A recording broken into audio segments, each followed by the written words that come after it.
ꯑꯗꯨꯗꯤ ꯑꯩ ꯁ꯭ꯀ꯭ꯔꯤꯟ ꯁꯤꯌꯔ ꯇꯧꯔꯛꯀꯦꯀꯣ ꯑꯣ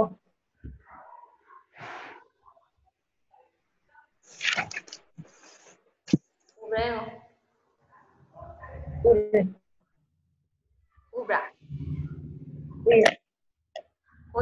ꯉꯁꯤꯗꯒꯤ ꯄꯣꯏꯟꯇꯔ ꯍꯧꯔꯁꯤꯀꯣ ꯄꯣꯏꯟꯇꯔ ꯍꯥꯏꯁꯤ ꯀꯩꯅꯣ ꯍꯥꯏꯕꯗ pointer is a variable neba mase akhuna variable amaneba masu variable a b c sinaba adugumba variable amaneba mangona kai doge habda mangona yagodriba value se variable amagi manungda khuni value ama hapkani dana asigi manungda yagodriba value sina atopo variable amagi address oina hapkiba mase address of the another variable atopa hadi kuna a habanga p habanga lawrageba example ni ko a sidana variable neba akhuna normal variable neba adu b sidana pointer variable neba hapto si kan tai ko ada a sigi address ama laini dana variable sigi akhuna declare hat to magi memory ama memory location ama na haiba magi memory sigi yabom address ama di laini dana adugi address ya a sigi address ya sisi oina akhuna b se p ana ma lawkhibase pointer p se asigi value oina a sigi address se yauduneba magi value se amagi address yauduneba aduna pointer se create pointer is a variable whose value is the address of another variable have atopa value dugi address to adu akhuna hapaneba mahoda ko aduduna neba star sina ise mase pointer variable ni na taknaba magi tunganba koina declare tawbada asterisk se yaweba mase asterisk na koina kai ta type na haba matamda mase pointer ni na taineba magi koina declaration form neba general form of a pointer variable declaration is haiga type ne neba types na kai na haba koina data type to in oiba yai float oiba yai character oiba yai ko any koina data type se sineba type sina aduga asterisk hapani aduga variable name sina a b c any akwina apamba user di apamba variable name lereni ko pointer ama declare tawni habada sise ko pointer declaration ya type sina kaina habada koina it must be valid c data type ne ko variable name sina name of the pointer variable du ne ba asterisk sina used to declare a pointer is same asterisk isigi asterisk se dum koina multiplication sina ko ki asterisk to ka chapane habade ba asterisk ko multiplication sina ba into ke asterisk to du ani se chapane ba example da example command ro kan example zero amount da koina pointer se array da sisine ba advantages of pointer koina pointer sisina bada koida kai kai advantages lai ke habdo adune ko reduce the code and koina code ki code se hantan bado in the high ma'am sanga da do tenjina lena high ko the improve the performance it is used to retrieving string trees etc and trees di koina kai da tamni habada data structure da tamakani ko trees na koigi programming the trees and laiba or data structure tamakini ko do da C the diam or my memory allocation ki da yarakini but when is the string gumba string habadi koina abc character nga ta all values se sitane ba character na hide na abc gumba sa se koina string sa hide ba mo and array da susina ba ya ba structure da sorry structure da susina ba ya and the function da susina ba ya ba pointer se digi ma se return multiple value from a function hide koina value halakda array da address lakpada di koina address e value amadang laktidana address oina print tawga yengsi ko value se kya kya lakke habase address hauji koina example nambada ne value oina su namse aduga value du address to kon address ni dan lakte se pointer da de address ne mo da hapta address e kamaina print tawga ke yengsi boko multiple value oina lakani ba aduga access memory location do access tawe haba computer memory location mana access to bangam mi haba ko duga sina pointer se koina array da sisine ba array da pointer sina ge hai ta gadi kamana sina kani haba da koina sina array ama chumna gi array ama declare do bogi le de ko sigi mathak sa aduga sigi sina koina pointer se any nangna sisina ning ba pointer variable ma sisina ni do ampersand na hapaktra sigi value sigi address to neba koina ta isi sida sigi pointer se yaudose sigi value sigi address ne taakpagine ba kun ampersand ne haise address yakna buko sigi address ne ba kun sigi pointer sigi anung da haptori ba magi value se akoina ampersand se akoina address taakpadane na sine ko address of haiba ne ba ampersand sigi meaning di yantai ko address ARR hariba value se variable se sigi address to adune ba akoina pointer gi manung da kaya assign tꯧꯗꯣꯔꯤꯁꯦ ko pointer variable amagi manungda assign tꯧꯗꯣꯔꯤꯁꯦ variable p of type pointer is pointing to the address of an integer array arr haise arr haiba integer array se sigi address to adudane p haiba pointer sina point tꯧдꯣꯔꯤꯁꯦ ko sina array da sizinabagi sta pointer sina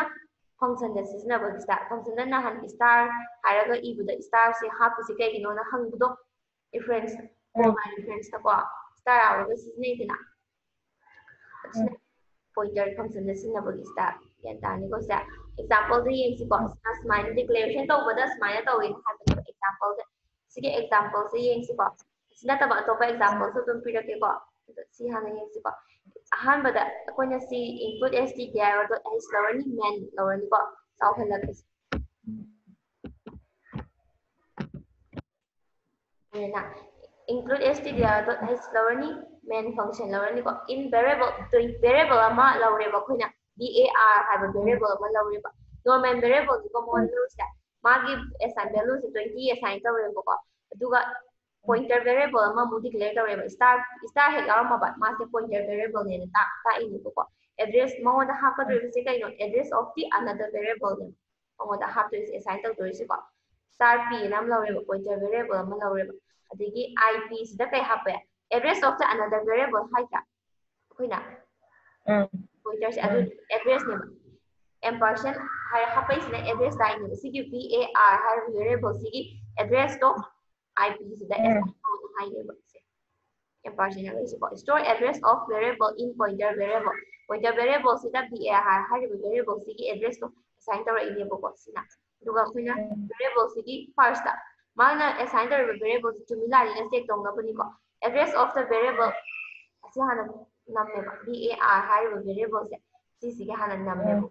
magi variable hana pi address hana pi halle ba aduga next na koina pointer se ip se ip khatang pirak ta gadi kai la kani habala koina address pointer sida yaw ma pointers masagi address to pointer value simasu address amadi lai dana mas variable ama declare tawbada ma masagi address lakaniba ip hai variable si khatang koina print tawbiram sida ip khatang natra variable si khatang piram ba adu taragadi ma masagi address lakaniba yandai ko aduga star p sida koina declare tawribagi star p ne koina print tawbada koina value print tawbagi da pibase sida value star p na pi taragadi value do lakaniba magi value di kai lang kaino atopa address amagi atopa variable amagi address ni dana monda lakte value si da lakani ko aduga ip have pointer sigi address pamjara taragadi ip khatang nambi gani direct variable name du khatang koina pibi gani ba yan tai ko ran taro ni ko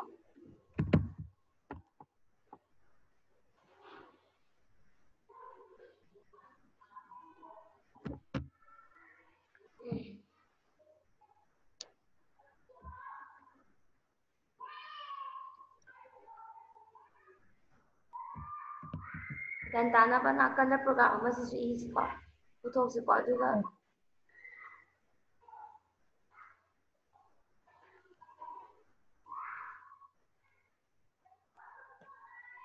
man to taragadi ani ma utagadi o next sila to ni gen tai dana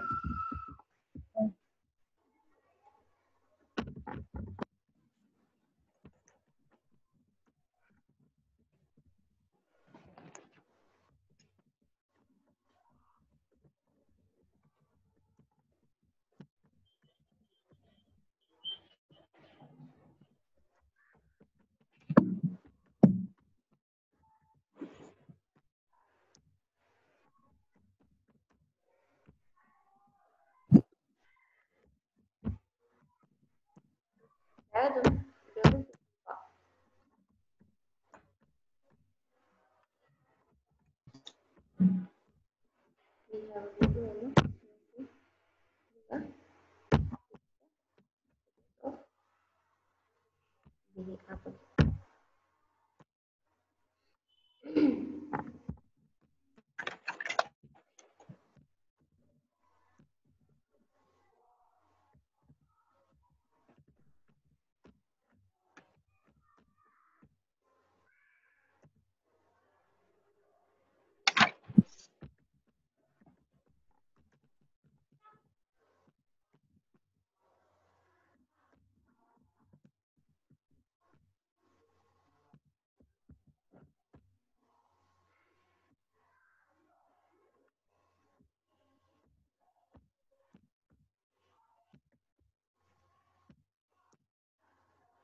value to haraga value di amta pidre equal to na p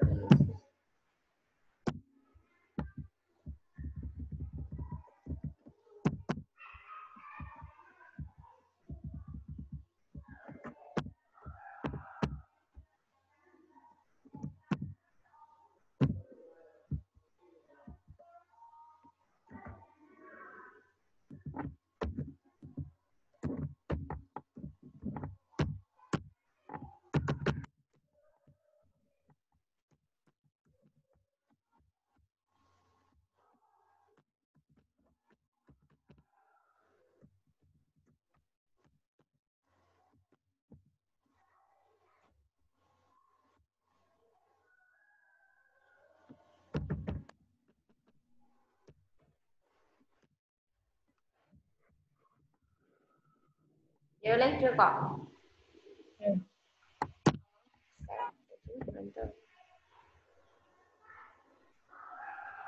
Itu suara mana?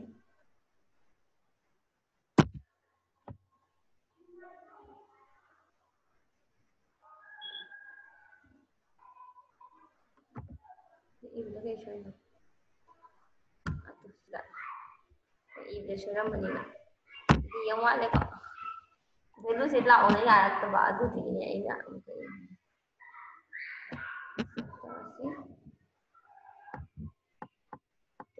Address of B say variable B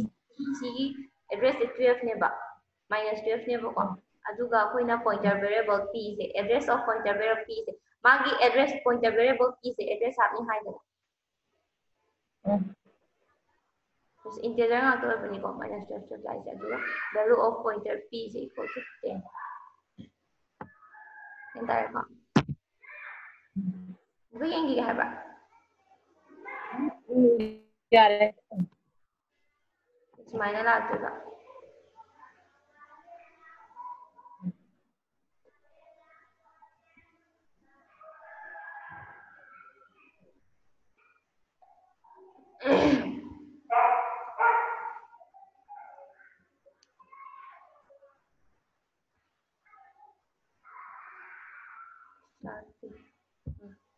value sagi step 10 hakibado to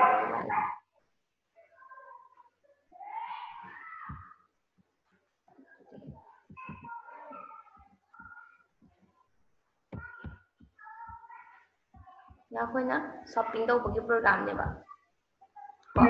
pointer sina shopping daw bagi program ne ba ko na a haba atopa variable extra variable sina da bi direct nahangi a ga b ga katang sina ga extra sina da bi da ko na taw hidana plus minus taraga adune ba sise ko na a sida 10 hapani b da na 20 hapani bu ko aduga p1 sida na address of a ne ba hapise p1 se ko na a sigi address hapa pointer variable ne ba ko p2 sina b sigi address hapa pointer variable ne ba p1 sa hapise value ke hapte a sigi address ne ba p2 sina b sigi address ne ba kun hapise tuga shopping tawrani ba p1 sida ko na p1 plus p2 chidi star out the one ni mango da yaw to sidi ko na address hapsela ni address to gi manung da yaw value du ne ba ko printer of to sidi yan tai ko printer of ma se print out thorak pa di ko na value do ina printer of kani ba mango da address hapsa ba one ne ba ha di example ina ne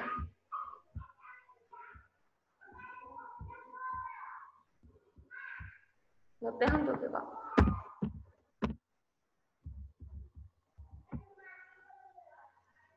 sida ike ba da ko na 50 ana ma 10 ana value ma laure ba sina value ne ba ko sina masina equal sina value he lage ko masina value ne ba sigi 10 hai ba value sigi address sida ne kuina 15 he lage ba sina address ne ba sina address ne ba adu di sigi 15 se sira ko to bo matan sigi manung da masa matan na 10 si yawon thukta thôi ko adu chak mana adu ne ba pointer variable ama koina p have a pointer variable ama logo matan sigi manung da yaw si kai kai no han da ꯁꯤꯒꯤ bracket ꯅꯨꯡꯁꯤ ꯌꯥꯎꯗꯣꯏꯁꯦ ꯑꯩꯈꯣꯏꯅ ꯑꯦꯗ꯭ꯔꯦꯁꯅꯦ ꯍꯥꯏꯌꯦꯕ ꯁꯤ ꯃꯅꯨꯡꯗ ꯑꯦꯗ꯭ꯔꯦꯁꯅꯦꯕ ꯍꯥꯞꯇꯣꯏꯁꯦ equal to ꯁꯤꯒꯤ 15ꯁꯦ ꯍꯥꯞꯄꯦꯅ ꯈꯜꯂꯁꯦꯕ 15ꯁꯦꯅꯦꯕ ꯁꯤꯒꯤ 15ꯁꯦ ꯑꯩꯈꯣꯏꯅ call ꯇꯧꯕ ꯃꯇꯝꯗꯗꯤ 15ꯁꯦ ꯑꯩꯈꯣꯏꯅ ꯚꯦꯂꯨ ꯑꯣꯏꯅ ꯅꯝꯍꯜꯂꯀꯥꯟꯗ ꯃꯥꯒꯤ ꯑꯦꯗ꯭ꯔꯦꯁ ꯍꯥꯞꯇꯣꯏꯕ ꯁꯤꯒꯤ ꯑꯦꯗ꯭ꯔꯦꯁꯇ ꯌꯥꯎꯔꯤꯕ ꯁꯤꯒꯤ ꯚꯦꯂꯨꯁꯦ ꯑꯣꯏꯅ ꯅꯝꯃꯛꯀꯅꯤꯗꯅ ꯅꯝꯐꯝ ꯊꯣꯛꯇ꯭ꯔꯥ ꯑꯗꯨ ꯇꯥꯔꯒ ꯁꯤꯗ 10 ꯄꯤꯔꯛꯐꯝ ꯊꯣꯛꯇ꯭ꯔꯥ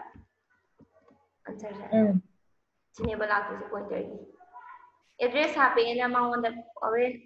ꯑꯟꯁꯔꯗꯗꯤ ꯑꯩꯈꯣꯏꯅ ꯑꯥꯎꯠꯄꯨꯠꯇꯗꯤ ꯃꯥꯒꯤ ꯑꯦꯗ꯭ꯔꯦꯁꯇꯨ ꯅꯠꯇꯦꯕ ꯑꯩꯈꯣꯏꯅ ꯐꯪꯗꯣꯏꯁꯦ ꯃꯥꯒꯤ ꯚꯦꯂꯨꯗꯨꯅꯦꯕ ꯀꯣ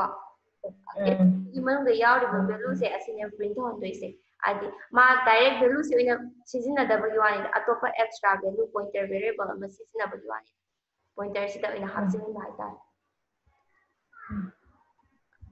ꯑꯗꯨ ꯇꯥꯔꯒꯗꯤ ꯑꯩꯈꯣꯏꯅ ꯑꯦꯗ꯭ꯔꯦꯁꯇꯨꯁꯨ ꯃꯥꯒꯤ ꯇꯣꯉꯥꯟꯅ ꯚꯦꯔꯤꯑꯦꯕꯜ ꯑꯃ ꯌꯨꯁ ꯇꯧꯕꯤꯕꯒꯤ ꯋꯥꯅꯤꯕ ꯑꯗꯨꯅ ꯁꯤꯗ ꯁꯤꯒꯤ P1 ꯁꯤꯗꯗꯤ ꯁꯤꯒꯤ A ꯁꯤꯒꯤ ꯑꯦꯗ꯭ꯔꯦꯁꯇ ꯍꯥꯞꯈ꯭ꯔꯕꯅꯤꯅ A ꯚꯦꯂꯨ 10ꯁꯦ ꯍꯥꯞꯄꯒ ꯆꯞ ꯃꯥꯟꯅꯩꯑꯕ ꯃꯥꯟꯅꯩꯀꯣ ꯑꯦꯗ꯭ꯔꯦꯁ ꯑꯣꯏꯅ ꯇꯥꯛꯄꯒꯤ ꯋꯥꯅꯤ ꯄꯣꯏꯟꯇꯣ ꯑꯦꯗ꯭ꯔꯦꯁꯇ ꯑꯣꯏꯅ ꯚꯦꯂꯨꯗ ꯄꯣꯏꯟ ꯇꯧꯗꯕꯤꯗ ꯑꯦꯗ꯭ꯔꯦꯁꯇ ꯄꯣꯏꯟ ꯇꯧꯕꯒꯤ ꯋꯥꯅꯦꯕ ꯑꯩꯈꯣꯏꯅ ꯊꯤꯟꯕꯁꯦ ꯑꯗꯨꯒ ꯁꯤꯒꯤ P2 ꯁꯤꯗꯅ Bꯅꯦꯕ ꯍꯥꯞꯄꯤꯁꯦꯀꯣ ꯑꯗꯨꯒ P1ꯁꯦ ꯀꯃꯥꯏꯅ ꯄꯨꯊꯣꯛꯀꯅꯤ ꯍꯥꯏꯕꯗ P1 + P2 ꯑꯩꯈꯣꯏꯅ ꯍꯥꯟꯅ ꯇꯧꯈꯤꯕꯗꯣ ꯑꯅꯤꯁꯦ ꯄ꯭ꯂꯁ ꯇꯧꯁꯤꯜꯂꯒ ꯑꯃꯨꯛ ꯍꯥꯞꯄꯅꯤ ꯑꯗꯨꯒ ꯃꯥꯏꯅꯁ ꯑꯃꯨꯛ ꯇꯧꯊꯣꯛꯄꯗꯣ ꯇꯧꯈꯤꯕ ꯁꯤꯒꯤ ꯂꯨꯞꯁꯤ ꯁꯤ ꯒ꯭ꯌꯥꯟ ꯇꯥꯏꯀꯣ ꯁꯤꯒꯤ ꯂꯣꯖꯤꯛꯁꯦ ꯑꯗꯨꯒ ꯑꯟꯁꯔꯁꯤ ꯅꯝꯊꯣꯛꯑꯦꯕ ꯄ꯭ꯔꯣꯒꯥꯝ ꯑꯣꯏꯅ ꯅꯝꯁꯤꯀꯣ ꯂꯧꯊꯣꯛꯑ ꯂꯣꯏꯔꯦ ꯏꯁꯀ꯭ꯔꯤꯟ ꯁꯣꯠ ꯂꯧꯅꯕ ꯏꯁꯀ꯭ꯔꯤꯟ ꯁꯣꯠ ꯂꯧꯗ꯭ꯔꯤ ꯑꯗꯨꯃꯗꯤ ꯆꯥꯎꯍꯜꯂꯛꯀꯦꯀꯣ ꯑꯗꯨꯗꯤ ꯆꯥꯎꯔꯒ ꯂꯧ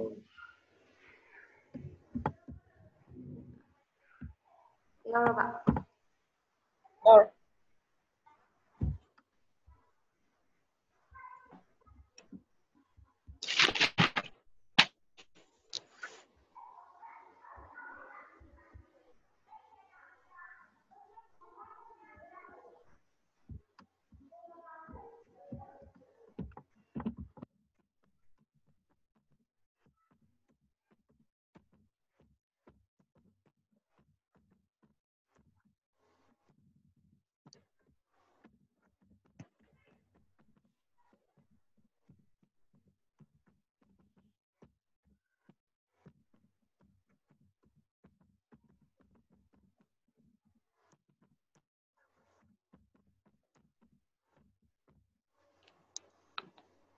Aꯒꯤ Bꯒꯤ ꯚꯦꯂꯨꯁꯦ ꯑꯩꯅꯗꯤ ꯗꯥꯏꯔꯦꯛꯁꯦ ꯄꯤꯔꯦꯀꯣ 10 and 20 ꯑꯩꯈꯣꯏꯅ ꯄꯤꯅꯤꯡꯕ ꯍꯥꯏꯗꯤ ꯏꯟꯄꯨꯠꯇꯒꯤ ꯄꯤꯒꯦꯁꯨ ꯌꯥꯏꯀꯣ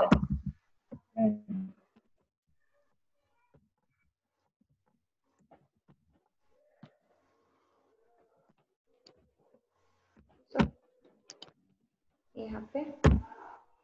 ꯁ꯭ꯇꯥꯔ ꯀꯤꯋꯟ ꯑꯃ ꯂꯧꯔꯦ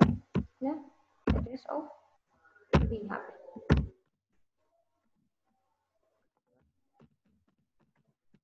ABꯁꯦ ꯍꯥꯟꯅ ꯄ꯭ꯔꯤꯟꯠ ꯇꯧꯊꯣꯛꯑꯝꯃꯁꯤ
equal to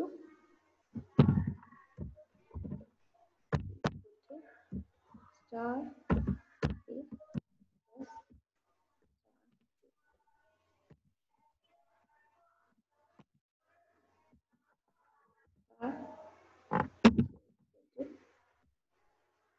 star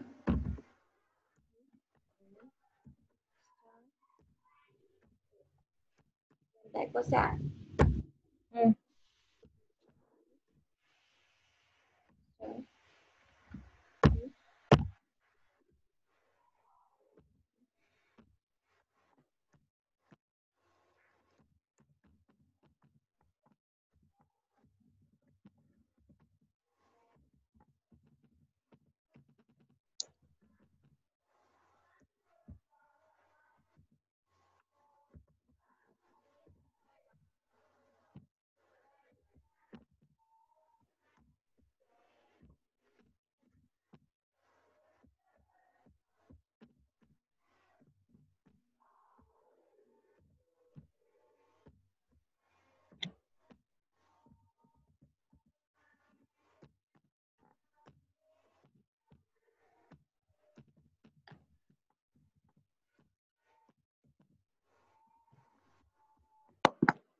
save ꯇꯧꯔꯒꯦ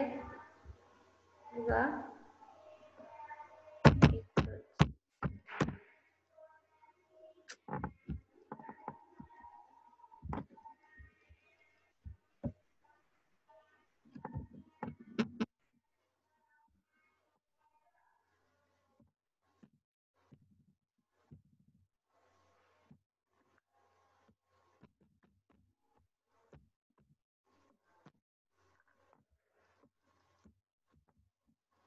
ꯂꯩꯇ꯭ꯔꯦꯀꯣ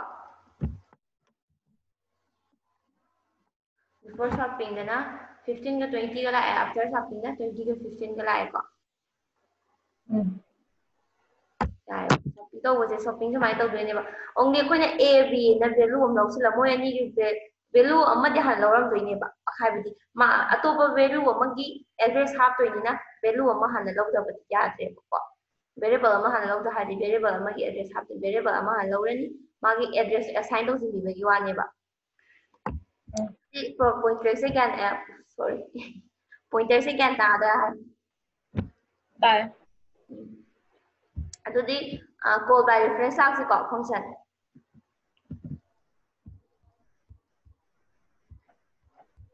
ꯍꯧꯖꯤꯛꯀꯤ ꯔꯤꯖꯜꯇꯣ ꯑꯝꯇꯒ ꯌꯦꯡꯍꯧꯒꯦꯕ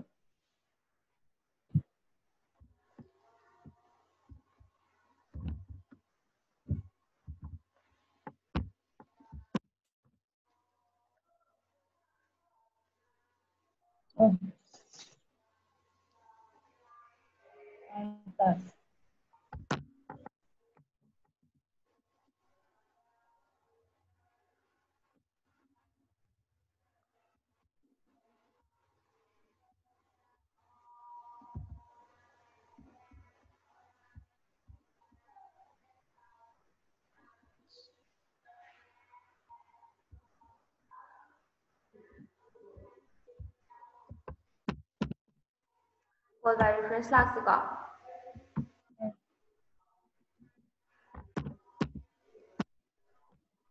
ꯁꯤꯅ ꯀꯩꯅꯣ ꯀꯣꯜ ꯕꯥꯏ ꯔꯤꯐꯔꯦꯟꯁꯁꯦ ꯑꯩꯈꯣꯏꯅ address of the variable is pass address ꯑꯣꯏꯅ ꯄꯥꯁ ꯇꯧꯋꯤ ꯍꯥꯏꯗꯅ ꯀꯣꯜ ꯕꯥꯏ ꯔꯤꯐꯔꯦꯟꯁꯇꯅ ꯑꯗꯨꯒ ꯀꯣꯜ ꯕꯥꯏ ꯚꯦꯂꯨꯗꯅ ꯚꯦꯂꯨ ꯑꯣꯏꯅ ꯄꯥꯁ ꯇꯧꯋꯦꯅ ꯍꯥꯏꯕꯅꯦꯕ ꯀꯣꯜ ꯕꯥꯏ ꯔꯤꯐꯔꯦꯟꯁꯇꯅ ꯑꯩꯈꯣꯏꯅ ꯑꯦꯗ꯭ꯔꯦꯁ ꯑꯣꯏꯅ ꯄꯥꯁ ꯇꯧꯋꯦ ꯍꯥꯏꯕꯅꯦꯕ ꯐꯪꯁꯟ ꯀꯣꯜꯗꯨꯗ ꯐꯪꯁꯟ ꯀꯣꯜꯗꯨꯒꯤ ꯑꯦꯛꯆꯨꯑꯦꯜ ꯄꯦꯔꯥꯃꯤꯇꯔꯗꯣ ꯑꯩꯈꯣꯏꯅ ꯀꯩꯅꯣ ꯑꯣꯏꯅ ꯑꯦꯗ꯭ꯔꯦꯁ ꯑꯣꯏꯅ ꯄꯥꯁ ꯇꯧꯋꯦ ꯍꯥꯏꯕꯅꯦꯕꯀꯣ ꯗ ꯚꯦꯂꯨ ꯑꯣꯐ ꯗꯤ ꯁꯤꯗꯤ ꯑꯦꯛꯁꯄ꯭ꯂꯦꯟꯗꯤ ꯇꯧꯈ꯭ꯔꯦꯀꯣ ꯃꯣꯗꯤꯐꯥꯏ ꯇꯧꯋꯤ value of the actual parameter can be modified by changing the formal parameter. Formal parameter se akoina change modify tauthokena haiba since the address of the actual parameter is passed modify to haidi koina value pass tauthok value amana value neba amana address neba natra variable aniga aduna neba koina modify tawena haise in call by reference study memory allocation is similar chap maneba haibadi amagi memory se akoina ngasai variable dugi memo address tunidana amatuda hap adu taragadi memory ani se manabam thokta address mana taragadi ma de memory save to boti sa mana doineba address path manaramnina aduna memory di kina similar memory allocation is similar oi haise chumme ko ani se haidi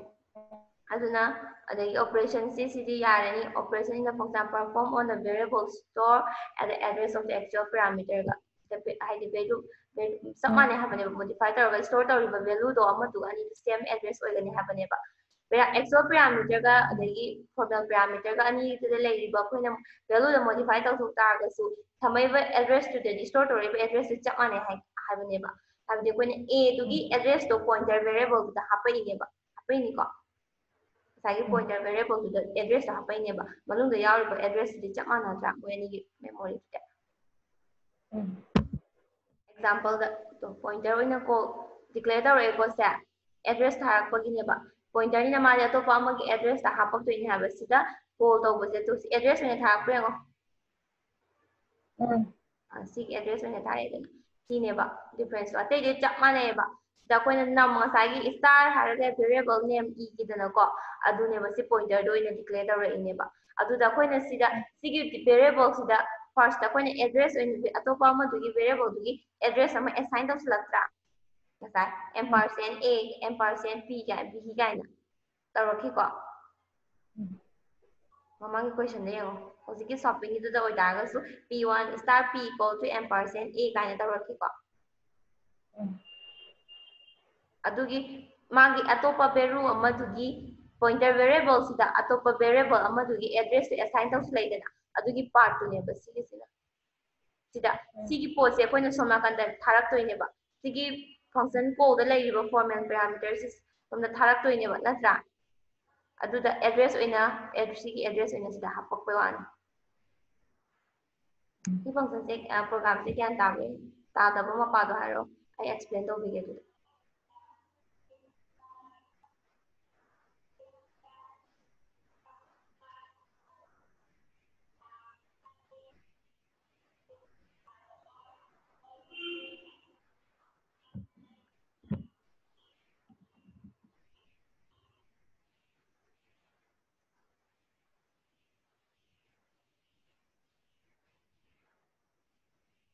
Kyan tabo?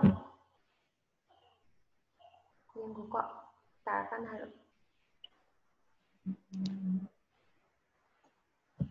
main function 여중에 한 합이라 시기자. 어떻게자?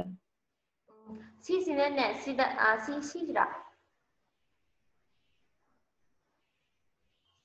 Sigi declare to bo siya.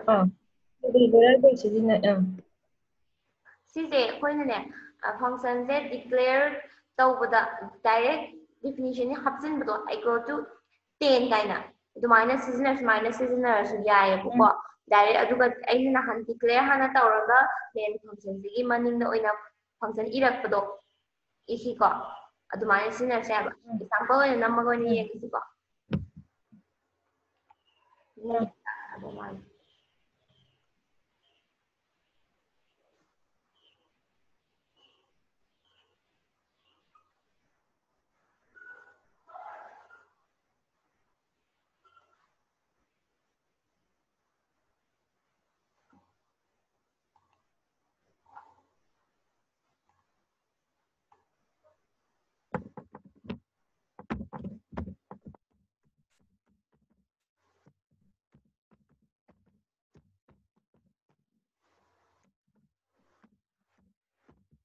Ito ba yata pa nila na yung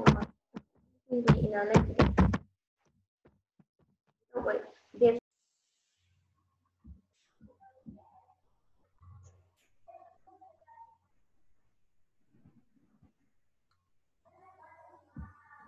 Holding screen share to yung ba yung network tap po ba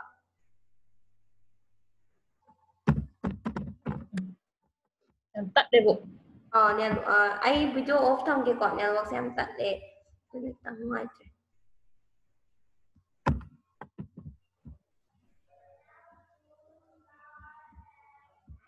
we got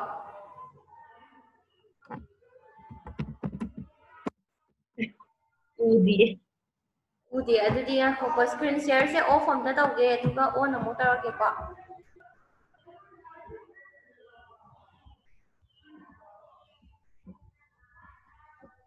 ubraro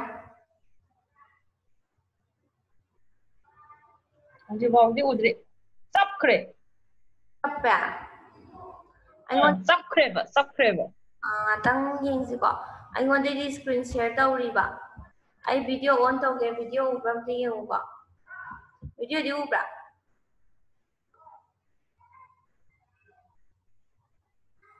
ꯚꯤꯗꯤꯑꯣꯁꯨ ꯎꯗꯦ ꯇꯞꯄꯦꯕꯀꯣ ꯑꯗꯨꯅꯅꯦ ꯉꯥꯛꯇꯪ ꯉꯥꯏꯁꯤꯀꯣ ꯅꯦꯠꯁꯦ ꯅꯨꯡꯉꯥꯏꯇ꯭ꯔꯦ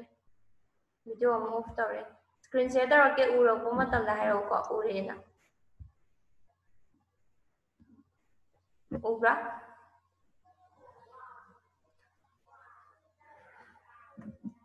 ꯀꯟꯅ ꯎꯪꯉꯤꯌꯦ ꯑꯗꯨꯅ ꯍꯣꯏ ꯉꯥꯛꯇꯪ ꯎꯔꯛꯄ ꯌꯦꯡꯉꯨꯀꯣ ꯉꯥꯛꯇꯪ ꯃꯤꯅꯤꯠ 5ꯃꯨꯛ ꯌꯦꯡꯉꯣ ꯎꯗ꯭ꯔꯒ ꯑꯃꯨꯛ ꯍꯥꯏꯔꯛꯑꯣ ꯑꯩ ꯑꯃꯨꯛ ꯁꯦꯝꯒꯦꯀꯣ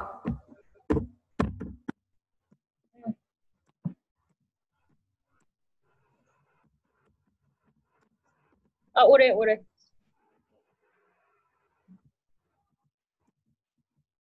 ꯑꯩ ꯅꯝꯃꯤꯁꯤ ꯎꯔꯦꯀꯣ ꯅꯦꯠ ꯈꯤꯇꯪ ꯅꯨꯡꯉꯥꯏꯇꯕꯒꯤ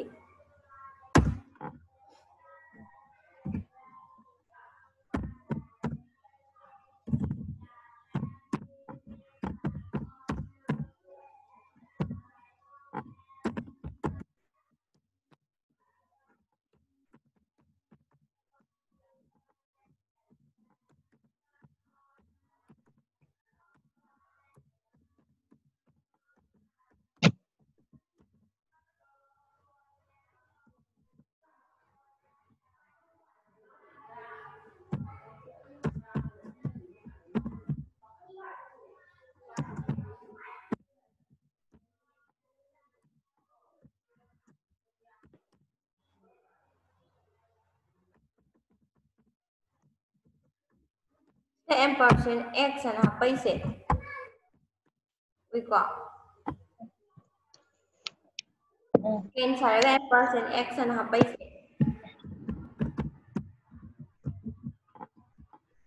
ꯄꯥꯎꯃꯤꯡ ꯇꯥꯕ꯭ꯔꯣ X ꯇꯥꯏ ꯇꯥꯏ M% X ꯑꯅ ꯍꯥꯞꯄꯩꯁꯦ ꯁꯤꯅꯦꯕ ꯑꯩꯈꯣꯏꯅ ꯔꯤꯐꯔꯦꯟꯁ ꯑꯦꯗ꯭ꯔꯦꯁ ꯑꯣꯏꯅ ꯄꯥꯁ ꯇꯧꯋꯦꯅ ꯍꯥꯏꯁꯦ M%ꯁꯦ ꯑꯦꯗ꯭ꯔꯦꯁ ꯑꯣꯐ ꯍꯥꯏꯕꯅꯦꯕ ꯃꯥꯒꯤ ꯃꯤꯅꯤꯡꯗꯤ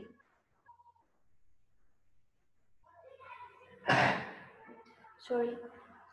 ꯑꯦꯗ꯭ꯔꯦꯁ ꯑꯣꯐ ꯚꯦꯔꯤꯑꯦꯕꯜ X ꯍꯥꯏꯕꯅꯦꯕꯀꯣ ꯃꯥꯒꯤ ꯑꯦꯗ꯭ꯔꯦꯁ ꯑꯣꯏꯅ ꯄꯥꯁ ꯇꯧꯗꯣꯏꯅꯦꯕ ꯃꯥꯒꯤ ꯑꯦꯗ꯭ꯔꯦꯁꯁꯦ ꯑꯩꯈꯣꯏꯅ ꯀꯥꯏꯗ ꯍꯥꯞꯄꯨꯅꯤ ꯍꯥꯏꯕ ꯃꯇꯝꯗ ꯑꯩꯈꯣꯏꯅ ꯐꯪꯁꯟꯁꯦ ꯗꯤꯀ꯭ꯂꯦꯌꯔ ꯇꯧꯕꯗ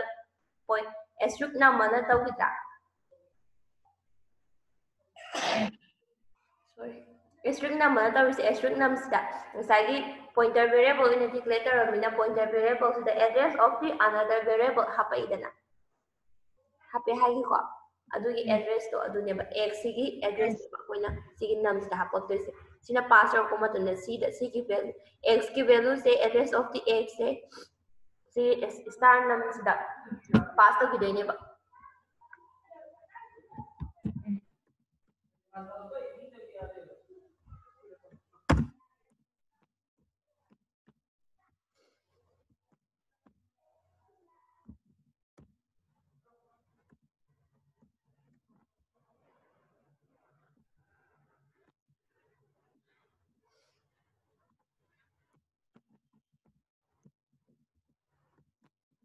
ꯑꯩꯅ ꯑꯦꯛꯖꯥꯝꯄꯜ ꯃꯊꯛꯇ ꯏꯕꯁꯤꯗꯗꯤ ꯀꯩꯅꯣꯗ ꯏꯀꯣ ꯗꯥꯏꯔꯦꯛ ꯗꯤꯀ꯭ꯂꯦꯔꯦꯁꯟꯁꯤꯗ ꯗꯤꯐꯤꯅꯤꯁꯟ ꯏꯈ꯭ꯔꯦꯀꯣ ꯑꯗꯨꯕꯨ ꯁꯨꯃꯥꯏꯅ ꯗꯤꯀ꯭ꯂꯦꯌꯔ ꯇꯧꯕꯤꯔꯒ ꯏꯔꯁꯨ ꯌꯥꯏꯑꯕ ꯀꯩꯁꯨ ꯀꯥꯏꯗꯦꯕ ꯑꯗꯨꯒ ꯁꯤꯒꯤ ꯃꯅꯤꯡꯗ ꯃꯦꯟ ꯐꯪꯁꯟꯁꯤꯒꯤ ꯃꯅꯤꯡꯗ ꯑꯣꯏꯅ ꯑꯩꯈꯣꯏꯅ ꯐꯪꯁꯟ ꯗꯤꯐꯤꯅꯤꯁꯟ ꯍꯥꯞꯄꯤꯔꯛꯇꯣꯏꯕ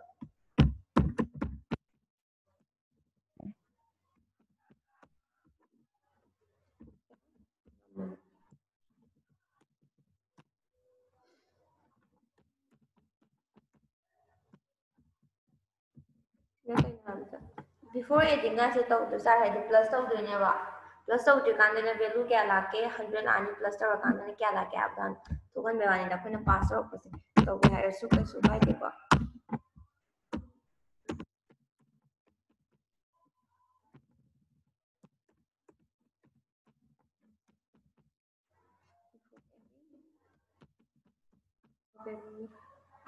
ꯈꯤꯇꯪ ꯏꯔꯒꯦ ꯑꯗꯨꯒ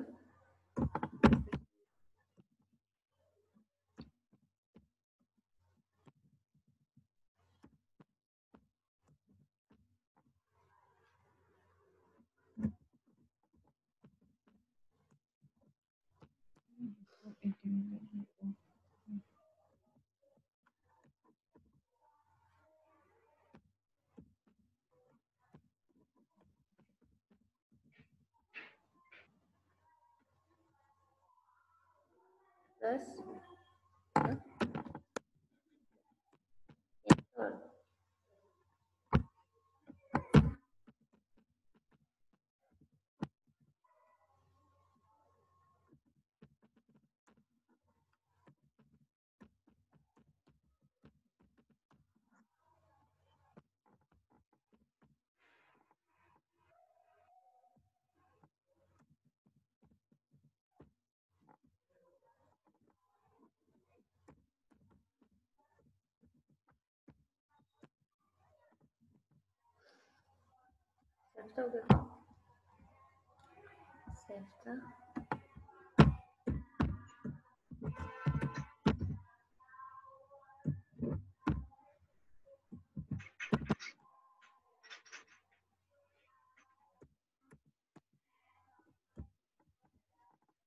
error ꯂꯩꯇ꯭ꯔꯦꯀꯣ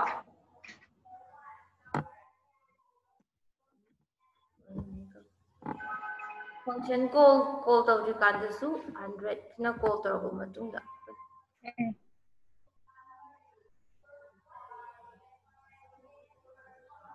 for adding ꯗ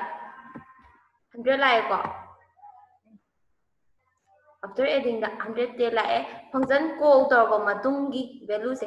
ꯁꯤꯗ ꯁꯣꯝ ꯅꯥꯀꯟꯗ ꯀꯩꯅꯣ ꯂꯩꯕꯅꯤꯅ ꯃꯄꯥꯟꯗꯁꯨ ꯅꯥꯀꯟꯗ slide-ꯗꯁꯨ ꯌꯦꯡꯉꯨꯀꯣ call example-ꯗꯣ ꯑꯗꯨꯒ output-ꯁꯤꯒ ꯑꯅꯤꯁꯦ ꯇꯧꯔꯒ ꯌꯦꯡꯉꯣ compare ꯇꯧꯔꯒ ꯌꯦꯡꯉꯣꯕꯀꯣ ꯑꯩꯈꯣꯏꯅ before function ꯍꯦꯛ ꯄ꯭ꯔꯣꯒ꯭ꯔꯥꯝꯁꯦ ꯊꯦꯡꯅꯕꯒ ꯁꯤꯒꯤꯁꯦ ꯄ꯭ꯔꯣꯒ꯭ꯔꯥꯝ ꯃꯊꯛꯇ ꯑꯩꯅ void change ꯍꯥꯏꯔꯒ function definition-ꯁꯦ ꯃꯅꯤꯡꯗ ꯎꯔꯁꯨ ꯌꯥꯏ ꯃꯃꯥꯡꯗ ꯑꯣꯏꯔꯁꯨ ꯌꯥꯏꯀꯣ ꯅꯪꯅ ꯏꯅꯤꯡꯕ ꯃꯐꯝꯗ ꯏꯕ ꯌꯥꯏꯀꯣ ꯑꯗꯨꯒ declare ꯇꯧꯔ definition ꯇꯧꯔꯕꯁꯨ ꯌꯥꯏ ꯑꯩꯅ ꯁꯤꯗꯅ definition-ꯁꯦ declaration ꯇꯧꯔꯒ ꯍꯥꯞꯄꯦꯗꯅ example-ꯗꯅ declaration ꯇꯧꯗꯕꯤꯗ direct definition ꯏꯈ꯭ꯔꯦꯗꯅꯀꯣ ꯑꯅꯤꯁꯦ ꯏꯅꯤꯡꯕ ꯑꯃꯗ ꯏꯕ ꯌꯥꯏꯑꯕ ꯑꯟꯁꯔ ꯂꯣꯏꯅ ꯐꯪꯅꯤꯕꯀꯣ ꯑꯗꯨꯒ ꯑꯩꯈꯣꯏꯅ ꯐꯥꯔꯁꯇ ꯄ꯭ꯔꯣꯒ꯭ꯔꯥꯝꯁꯦ ꯔꯟ ꯇꯧꯔꯛꯄꯗ ꯀꯥꯏꯗꯒꯤ ꯍꯧꯔꯛꯀꯅꯤ ꯍꯥꯏꯕꯗ ꯃꯦꯟ ꯄ꯭ꯔꯣꯒ꯭ꯔꯥꯝꯗꯒꯤ ꯍꯧꯒꯅꯤ ꯍꯥꯏꯗꯅ ꯃꯦꯟꯗ in x ꯍꯥꯏꯅ ꯂꯥꯛꯑꯦꯀꯣ x ꯁꯦ ꯂꯧꯔꯛꯑꯦ ꯑꯗꯒꯤ ꯃꯊꯪꯗ next statement-ꯗ print f ꯍꯥꯏꯔꯒ before function call ꯂꯥꯛꯑꯦꯀꯣ x equal to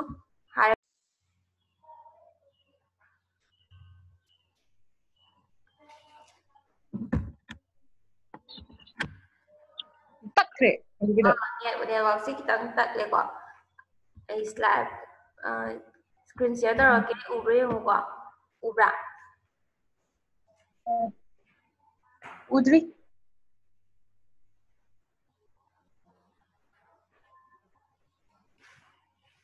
ꯎꯗꯤꯌꯦ ꯉꯥꯛꯇꯪ ꯂꯩꯔꯒ ꯎꯔꯛꯄ꯭ꯔꯥ ꯌꯦꯡꯉꯨꯀꯣ ꯎꯔꯦ ꯍꯧꯖꯤꯛ ꯎꯔꯦ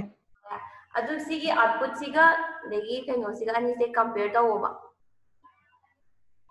ꯑꯥꯎꯠꯄꯨꯠꯁꯤꯒ ꯑꯗꯒꯤ ꯑꯩꯅ ꯅꯥꯀꯟꯗ ꯄꯤꯔꯤꯕ ꯑꯦꯛꯖꯥꯝꯄꯜꯁꯤꯒ ꯑꯅꯤꯁꯤ ꯀꯝꯄꯦꯌꯔ ꯇꯧꯔꯒ ꯌꯦꯡꯉꯣꯕ ꯃꯦꯟ ꯄ꯭ꯔꯣꯒ꯭ꯔꯥꯝꯗ ꯍꯧꯔ ꯕꯤꯐꯣꯔ ꯐꯪꯁꯟ ꯀꯣꯜꯗ ꯑꯩꯈꯣꯏꯅ x-ꯁꯦ ꯉꯁꯥꯏ ꯗꯥꯏꯔꯦꯛ ꯃꯦꯟ ꯄ꯭ꯔꯣꯒ꯭ꯔꯥꯝ ꯍꯧꯕꯒꯤ x-ꯀꯤ ꯚꯦꯂꯨꯁꯦ 100 ꯄꯤꯀꯣ ꯑꯗꯨꯒꯤ 100ꯗꯨꯅꯦꯕ ꯄ꯭ꯔꯤꯟ ꯇꯧꯔꯛꯏꯁꯦꯀꯣ ꯕꯤꯐꯣꯔ ꯐꯪꯁꯟ ꯀꯣꯜꯗ ꯑꯗꯨꯒ ꯑꯩꯈꯣꯏꯅ ꯁꯤꯒꯤ ꯁ꯭ꯇꯦꯠꯃꯦꯟꯁꯦ ꯍꯦꯛ ꯂꯣꯏꯕꯒ ꯐꯪꯁꯟ ꯀꯣꯜ ꯁ꯭ꯇꯦꯠꯃꯦꯟ ꯑꯃ ꯊꯦꯡꯅꯔꯦꯕ ꯆꯦꯟꯖ ꯍꯥꯏꯔꯒ ꯐꯪꯁꯟ ꯀꯣꯜ ꯇꯧꯔꯝꯃꯦꯕꯀꯣ ꯆꯦꯟꯖ ꯍꯥꯏꯕ ꯐꯪꯁꯟꯁꯦ ꯇꯧꯔꯦꯀꯣ ꯁꯤꯒꯤ ꯐꯪꯁꯟ ꯀꯣꯜ ꯁꯦ ꯍꯦꯛ ꯊꯦꯡꯅꯕꯒ ꯀꯥꯏꯗ ꯂꯥꯛꯈ꯭ꯔꯅꯤ ꯀꯥꯏꯗ ꯖꯝp ꯇꯧꯔꯛꯑꯅꯤ ꯐꯪꯁꯟ ꯗꯤꯐꯤꯅꯤꯁꯟꯗ ꯖꯝp ꯇꯧꯔꯛꯑꯅꯤꯀꯣ ꯆꯦꯟꯖ ꯍꯥꯏꯔꯤꯕ ꯐꯪꯁꯟꯁꯤꯗ ꯑꯗꯨꯒ ꯆꯦꯟꯖꯁꯤꯒꯤ ꯃꯅꯨꯡꯗ ꯆꯪꯉꯛꯑꯅꯦꯕ ꯁꯤꯗ %x ꯍꯥꯏꯔꯛꯏꯁꯦ ꯃꯥꯒꯤ x-ꯁꯤꯒꯤ ꯑꯦꯗ꯭ꯔꯦꯁꯇꯣ ꯍꯥꯞꯄꯒ ꯊꯥꯔꯛꯑꯕꯅꯦꯕ ꯅꯝꯕꯔꯁꯤꯗ ꯅꯝꯕꯔ ꯍꯥꯏꯕ ꯄꯣꯏꯟꯇꯔ ꯚꯦꯔꯤꯑꯦꯕꯜꯁꯦ ꯅꯝꯁꯦ ꯁꯤꯗ ꯑꯦꯗ꯭ꯔꯦꯁ ꯍꯥꯞꯄꯒ ꯊꯥꯔꯛꯑꯕꯅꯦꯕꯀꯣ ꯑꯗꯨꯒ ꯕꯤꯐꯣꯔ ꯑꯦꯗꯤꯡꯗ ꯑꯩꯈꯣꯏꯅ print f before adding ꯍꯥꯏꯗꯤ ꯄ꯭ꯂꯁ ꯇꯧꯗ꯭ꯔꯤꯀꯥꯟꯗ ꯑꯩꯈꯣꯏꯅ ꯅꯝꯒꯤ ꯚꯦꯂꯨꯁꯦ ꯍꯥꯟꯅ ꯄ꯭ꯔꯤꯟ ꯇꯧꯕꯤꯔꯅꯤ ꯅꯝꯒꯤ ꯚꯦꯂꯨꯁꯦ ꯌꯥꯎꯔꯛꯇꯣꯏꯁꯤ ꯀꯩꯅꯣ ꯍꯥꯏꯕꯗ x-ꯁꯤꯅꯦꯕ ꯀꯣ x-ꯁꯤꯅꯦꯕ ꯌꯥꯎꯔꯛꯇꯣꯏꯁꯦ ꯑꯩꯈꯣꯏꯅ ꯑꯦꯗ꯭ꯔꯦꯁ ꯑꯣꯏꯅ ꯄꯥꯁ ꯇꯧꯖꯔꯛꯄꯒꯤ ꯋꯥꯅꯤ ꯑꯦꯗ꯭ꯔꯦꯁꯁꯤꯒꯤ ꯃꯅꯨꯡꯗ ꯃꯉꯣꯟꯗ ꯌꯥꯎꯔꯤꯕ ꯚꯦꯂꯨꯗꯣ ꯑꯣꯏꯅ ꯄ꯭ꯔꯤꯟ ꯇꯧꯔꯛꯇꯣꯏꯅꯦꯕꯀꯣ ꯑꯗ ꯑꯩꯈꯣꯏꯅ ꯑꯦꯗ꯭ꯔꯦꯁ ꯑꯣꯏꯅ ꯄ꯭ꯔꯤꯟ ꯇꯧꯅꯤꯡ ꯇꯥꯔꯒꯗꯤ ꯀꯩ ꯇꯧꯔꯛꯀꯅꯤ ꯍꯥꯏꯕꯗ p ꯁ꯭ꯇꯥꯔꯁꯦ ꯂꯧꯊꯣꯛꯑꯒ ꯅꯝꯗꯣꯏꯕ ꯒ꯭ꯌꯥꯟ ꯇꯥꯏꯀꯣ ꯑꯗꯨꯒ ꯚꯦꯂꯨꯗꯣ ꯑꯣꯏꯅ ꯄ꯭ꯔꯤꯟ ꯇꯧꯅꯤꯡ ꯇꯥꯔꯒꯗꯤ ꯁ꯭ꯇꯥꯔꯁꯦ ꯍꯥꯞꯄꯒ ꯅꯝꯗꯣꯏꯕ ꯑꯗꯨꯒ ꯅꯦꯛꯁꯇꯅ ꯑꯃꯨꯛ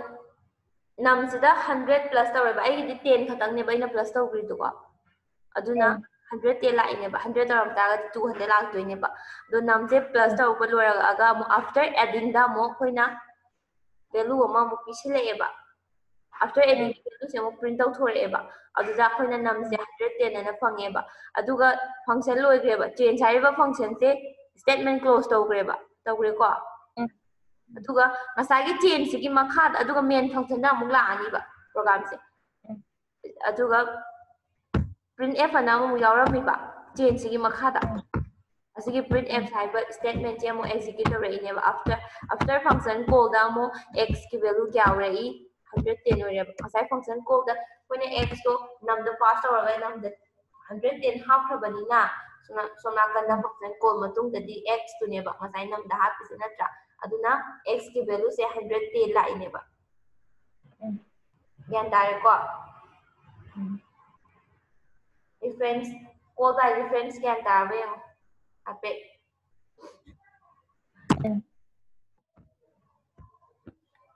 ꯒ꯭ꯌꯥꯟ ꯇꯥꯔꯦ ꯁꯤꯗꯤ ꯁꯤꯒ ꯆꯞ ꯃꯥꯟꯅꯗꯣꯏꯅꯤꯀꯣ ꯑꯩꯈꯣꯏꯅ ꯀꯣꯜ ꯕꯥꯏ ꯔꯤꯐꯔꯦꯟꯁ ꯄꯨꯊꯣꯛꯄꯁꯦ ꯁꯤꯒ ꯆꯞ ꯃꯥꯟꯅꯅ ꯑꯦꯛꯖꯥꯝꯄꯜꯁꯦ ꯍꯥꯏꯕꯗꯤ ꯑꯦꯅꯤ ꯑꯦꯛꯖꯥꯝꯄꯜ ꯑꯩ ꯅꯍꯥꯟ ꯑꯦꯛꯖꯥꯝꯄꯜ ꯃꯌꯥꯝ ꯑꯃ ꯎꯠꯈ꯭ꯔꯦꯗꯅ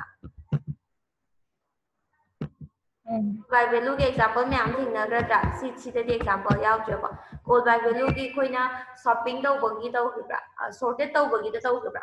ꯁꯣꯔꯇꯦꯠ ꯇꯧꯕꯗꯣ ꯑꯗꯨꯁꯨ ꯆꯞ ꯃꯥꯟꯅꯩꯕ ꯉꯁꯥꯏꯒꯤ ꯑꯩꯈꯣꯏꯅ ꯑꯦꯗ꯭ꯔꯦꯁ ꯁꯤꯖꯤꯟꯅꯕ ꯑꯦꯔꯦꯗꯁꯨ ꯁꯤꯖꯤꯟꯅꯕ ꯌꯥꯏ ꯍꯥꯏꯒꯦꯀꯣ ꯄꯣꯏꯟꯇꯔꯁꯦ ꯑꯗꯨꯒꯤꯗꯣ ꯆꯞ ꯃꯥꯟꯅꯅ ꯑꯩꯈꯣꯏꯅ ꯅꯍꯥꯟ ꯑꯦꯔꯦꯅ ꯍꯥꯞꯄꯗꯣ ꯑꯦꯔꯦꯗꯨ ꯂꯧꯔꯒ ꯑꯩꯈꯣꯏꯅ ꯀꯩꯅꯣꯗꯅ ꯐꯪꯁꯟꯗꯨꯗꯅ ꯑꯩꯈꯣꯏꯅ ꯑꯦ ꯍꯥꯏꯔꯒ ꯑꯩꯈꯣꯏꯅ ꯃꯥꯒꯤ ꯁꯥꯏꯖꯇ ꯍꯥꯞꯈꯤꯕꯗꯣ ꯑꯗꯨꯏꯗꯨꯗ ꯑꯩꯈꯣꯏꯅ ꯐꯪꯁꯟ ꯑꯩꯈꯣꯏꯅ ꯄꯣꯏꯟꯇꯔ ꯚꯦꯔꯤꯑꯦꯕꯜ ꯑꯣꯏꯅ ꯂꯧꯔꯛꯑꯅꯤꯕ ꯑꯦꯗꯣ ꯄꯣꯏꯟꯇꯔ ꯑꯣꯏꯅ ꯁ꯭ꯇꯥꯔ ꯍꯥꯞꯄꯤꯔꯛꯑꯒ ꯗꯤꯀ꯭ꯂꯦꯌꯔ ꯇꯧꯕꯤꯔꯅꯤ ꯑꯗꯨꯒ ꯃꯦꯟ ꯐꯪꯁꯟꯗꯒꯤ ꯇꯣꯉꯥꯟꯕ ꯑꯩꯈꯣꯏꯅ ꯃꯦꯟ ꯐꯪꯁꯟꯗꯁꯨ ꯅꯪꯒꯤ ꯑꯦꯔꯦ ꯑꯃ ꯂꯧꯋꯤꯗꯅ ꯑꯗꯨꯒꯤ ꯑꯦꯔꯦꯗꯣ ꯑꯩꯈꯣꯏꯅ ꯍꯣꯔꯦꯟ ꯄꯣꯏꯟꯇꯔꯗ ꯄꯥꯁ ꯇꯧꯔꯛꯄꯗꯨꯗ ꯑꯦꯗ꯭ꯔꯦꯁ ꯑꯣꯏꯅ ꯄꯥꯁ ꯇꯧꯕꯤꯔꯛꯄꯒꯤ ꯋꯥ ꯈꯛꯇꯪꯅꯦꯕ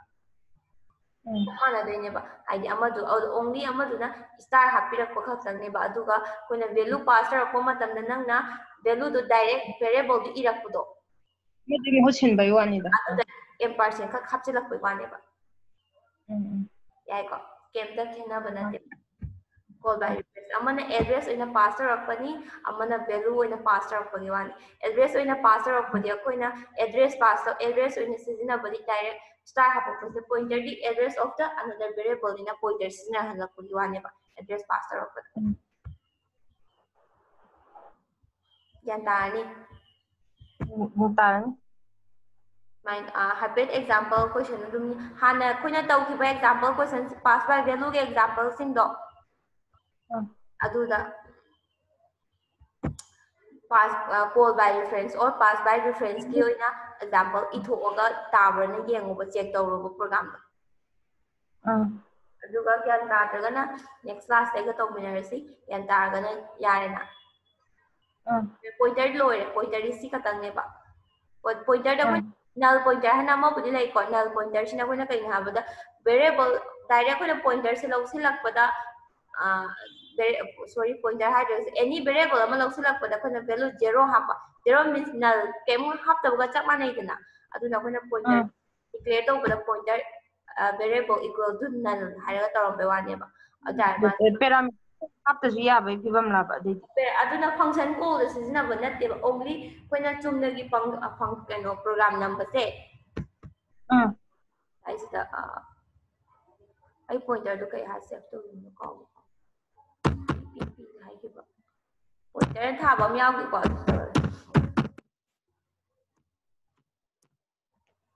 ꯁꯤꯗ ꯍꯥꯏꯔꯣꯕꯀꯣ ꯁꯤꯗ ꯑꯩꯈꯣꯏꯅ ꯅꯜ ꯄꯣꯏꯟꯇꯔ ꯁꯤꯖꯤꯟꯅꯒꯦ ꯍꯥꯏꯇꯥꯔꯒꯗꯤ ꯀꯩꯗꯧꯔꯛꯀꯅꯤ ꯍꯥꯏꯕ ꯃꯇꯝꯗ ꯑꯩꯈꯣꯏꯒꯤ ꯄꯣꯏꯟꯇꯔꯁꯦ ꯁꯤꯗ ꯄꯣꯏꯟꯇꯔ ꯑꯃ ꯗꯤꯀ꯭ꯂꯦꯌꯔ ꯇꯧꯗ꯭ꯔꯥ ꯁꯤꯗ ꯁꯨꯃꯥꯏꯅ ꯅꯜ ꯍꯥꯞꯄꯤꯕ ꯌꯥꯅꯤ ꯍꯥꯏꯗꯤ ꯑꯗꯨ ꯇꯥꯔꯒꯗꯤ ꯃꯉꯣꯟꯗ ꯖꯦꯔꯣ ꯃꯥꯒꯤ ꯚꯦꯂꯨꯁꯦ ꯖꯦꯔꯣ ꯂꯥꯛꯑꯅꯤꯕ ꯒ꯭ꯌꯥꯟ ꯇꯥꯔꯦꯀꯣ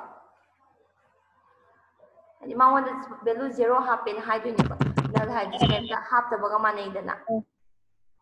ꯚꯣꯏꯗꯀ ꯃꯥꯟꯅꯗꯣꯏꯅꯦꯕ ꯖꯦꯔꯣ ꯂꯥꯛꯇꯣꯏꯅꯦꯕ ꯃꯉꯣꯟꯗꯗꯤ